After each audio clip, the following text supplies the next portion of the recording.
This 70th anniversary flashback is sponsored by Bear Creek Western Store and Recenter Hospital. The downtown Baton Rouge skyline drastically changing this week in WBRZ history. Down goes the old Department of Insurance building on December 13, 2003. It once stood right next to the state capitol. And 2 weeks earlier, the old Education and Natural Resources buildings imploded. And no one could explain what it was about the imploding buildings that made thousands of people wake up on a weekend and pour into downtown. The crowd was unbelievable. When we got here about 7:30, there really wasn't anybody here.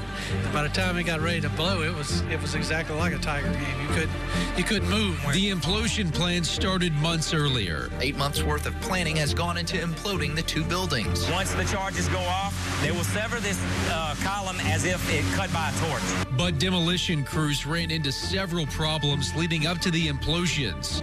One of the buildings caught on fire, and weather delays pushed back the demo date several times. 2 new high-rise buildings will replace those being torn down. At the time, the state was shelling out millions of dollars a year in rent payments at offices all over Baton Rouge. The changes are some of the last plan in what's been an ambitious 7-year, $300 million effort to consolidate state employees downtown near the seat of government. So over the period of the next 50 years, we will save over $1 billion. But the construction of the Bienville and Iberville buildings had some problems. OSHA launched a full-scale investigation today of that high-rise crane collapse in downtown Baton Rouge yesterday. People were running, metal was falling all in the street, and they had to basically block off the street. This is not the first time there has been trouble at this site. In October, another crane bumped into a building, showering the street with debris. But a year later, in 2006, workers put on the finishing touches at 628 North 4th Street, making way for thousands of state workers and forever changing the skyline of downtown.